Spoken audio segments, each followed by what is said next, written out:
तो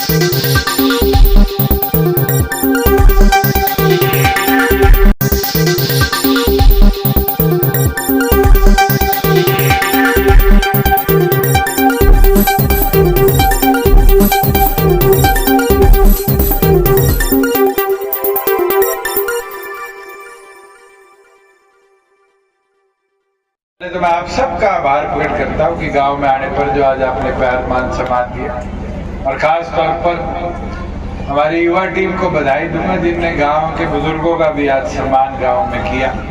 मुझे लगता है ये धरोहरें हैं जिनको हमें संभालने के साथ साथ इस तरह सम्मानित निरंतर करते रहना चाहिए, क्योंकि इनकी मेहनत से जहाँ गांव विकसित हुआ है कहीं ना कहीं गांव के अंदर तरक्की भी देखने को मिली।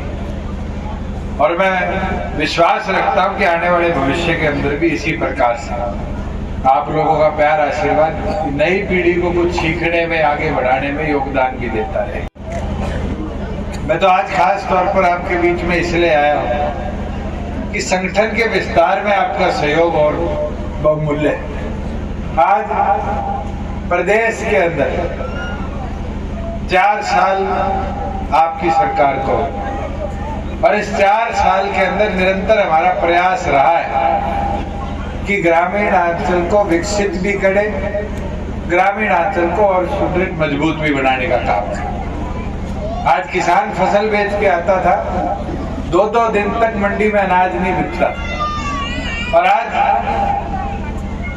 2 घंटे में उसकी ट्राली खाली होती है और 2 दिन के अंदर उस किसान को पैसे मिलते हैं। ये व्यवस्था बनी तो लाभ किसान को हुआ, सरकार को। पैसा तो पहले भी जाता था, मगर 2 महीने कई चक्कर आड़ती के लगा के पहुंचता था, और आज 2 दिन के अंदर आपके खाते में जाता है। आड़ती फोन करते हैं, भाई पैसा दे दे।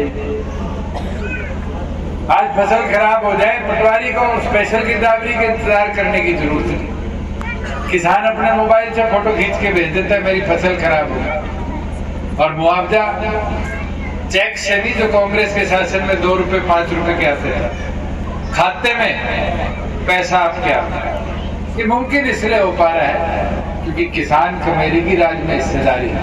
मैं यही करूंगा कि आप सबका इसके अंदर सहयोग और ज्यादा चाहिए। जहाँ गांव में लाइब्रेरी की मांग की बात है, मैंने अभी डीओ मैडम की जिम्मेवारी भी लगाई है कि एक तो इसका निपटारा जल्द से जल्द करवाएं, जो ईंटें पड़ी है, और यहाँ कमरे बनवाए। जैसे ही कमरा बनेगा उसमें एक कमरा आपके गांव में भी डिजिटल लाइब्रेरी के लिए निर्धारित करने का काम करें, जिससे बच्चों को लाइब्रेरी की सुविधा भी गांव में हो। वही जो आपके 2-3 छोटी-छोटी मांगे थी कि 334B से लेकर कोई एक खेत का रास्ता, एक गांव की फिरनी है, इनके मैं तुरंत एस्टिमेट बनवा लूंगा कि इनके लिए भी फंड जल्द से जल्द रिलीज हो जाए, गांव का इसका विकास भी हम बढ़ा पाए। जहाँ फिरनी की बात है, फिरनी सरपंच को आप बता भी देना कि HRDF का एक बड़ा महत्वपूर्ण भाग है, और HRDF के अंदर फंड भी उपलब्ध होते हैं कि फिरनियाँ उसमें बनाई। जितनी जल्दी एस्टिमेट बनाकर हमारे पास भेजेंगे, उतनी जल्दी इसके लिए हम पैसे मंजूर करने का काम करेंगे। थोड़े की बात देखो, जब गांव में पहले घूमते थे तो बात यही आती थी, गली नाली गली नाली। आज तो या आपके स्कूल में मांग ये हुई कि सोलर लगा दो कि सर्दियों में बच्चों को लाइट भी रहे। हमारे प्रेयर के लिए शेड लगवा दो, बच्ची अधूरी बिल्डिंग कोई गांव के आदमी ने कोर्ट केस किया हुआ, इसने निपटा दे कि कमरे और बढ़ जाए।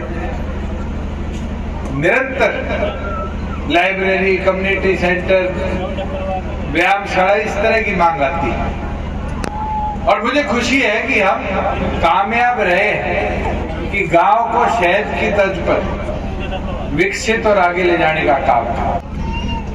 4 दीवारी कराने की बात गांव की, कोई ये लिखा है शमशान घाट की है या अडवारे की, तो इसका भी एस्टिमेट जल्दी बनवा दो आप, तो इसको तो शुभ दाम में भी लेके हम करवा देगा। मैं एक चीज बुजुर्गों, युवा साथियों, आपसे कहना चाहूँगा, संगठन की ताकत को बढ़ाना भी शुरू। आज संगठन की ताकत के बिना कुछ नहीं है। पिछली बार भी आप सबकी मेहनत थी, मगर वही थी, रेस के अंदर आखिरी 2 कदम पे पीछे रह गए। पवन कितने वोटों से रह गया था? 1300 से। आज मेहनत हम करने लगे, बूथ लेवल पर नए कार्यकर्ता 25 लोग जोड़ दो स्वच्छता अभियान पे बूथ लेवल। तो ये मेरी गारंटी है, ये मेरा वादा है कि हम इस सीट को 25,000 वोटों से भी जीतने का काम है। मगर वो मुमकिन जब होगा जब घर घर जाकर एक एक व्यक्ति से संपर्क आज बना। जो काम सरकार में करे हैं, ये सरकार के काम गिनवाने का काम है। नए लोगों को जोड़ोगे, संगठन की ताकत को बढ़ाओगे। जय देवलाल जी की टीम का एक साथी जो है वो 100 कांग्रेसियों पे भारी है, नहीं है, बोलने नहीं देता है, आपा कमजोर पड़ गए। किसान आंदोलन हुआ, आए दुष्यंत आए, दुष्यंत आए, जय जय। मुझे एक तो बताओ, किसी एक पर पर्चा दर्ज हुआ? आज किसान का भला जितना किया है, पहली बार है 14 फसल MSP पर हम खरीदते। कांग्रेस शासन में 4 थी, 2 खरीदी जाती थी, जीरी और गेहूं। आज 19 फसलें ऐसी है, सब्जियां, फल, जो भावांतर भरपाई के अंदर सरकार नुकसान की भरपाई कर रही है। एक नहीं करते थे। कांग्रेस सरकार में टमाटर सड़क पे सड़ा करते थे, आलू के ऊपर ट्रैक्टर चला दिए थे, नालों में फेंक दिए थे किसान। कभी सुना है 4 साल में कि इस तरह की बदहाली किसान की कि हम अपनी बात को नहीं पहुंचा पाते? फर्ज लेनी होती थी किसान को, पटवारी जी के पीछे हटता रहता था। 5 दिन में एक फर्ज मिला करती थी। आज क्या स्थिति है? गांव के CHC सेंटर में जाओ, 20 रुपए दो, साथ की साथ फर्ज आ जाती है। किसी के साइन और मोहर मरवाने की भी जरूरत नहीं। चाहे लोन लेना हो, बैंक में देनी हो, रजिस्ट्री करानी हो, सब में मान्य है। बुढ़ापा पेंशन हो, पीला राशन कार्ड हो, SDM दफ्तर के चक्कर काटते हुए आदमी थक जाता था कि मेरा बढ़ जाए, बढ़ जाए, बढ़ जाए। आज तो गाँव में कंप्यूटर पे 2 मिनट में बढ़ जाता है। जिसकी आय 180 से नीचे है, पीला राशन कार्ड साथ की साथ। जिसकी उम्र 60 से ऊपर है, बुढ़ापा पेंशन खाते में आएगी। ये व्यवस्थाएं बनी कैसे? ये बनाई ऐसे कि राज्य में आपकी हिस्सेदारी है, पर इस हिस्सेदारी को ताकत देनी पड़ेगी, बढ़ाना पड़ेगा। और वो मुमकिन जब ही होगा जब सभी साथी मेहनत कर पार्टी का प्रचार बढ़ाएंगे, घर घर तक चुनाव चिन्ह पहुंचाएंगे। और मैं एक निवेदन कर देता हूं कि सारे साथी आज से संकल्प ले लो कि हमने घरों पर झंडे लगाने शुरू करने, हाथ में बिल्ले पहनने शुरू करने। जिस दिन ये कर लोगे, आधी हवा आधा प्रचार तो आपका वैसे ही बढ़ जाएगा। करना वर्करों को पड़ेगा। ये सोचोगे कि हम पदाधिकारी हांटते हुए कर देंगे, मुमकिन नहीं है।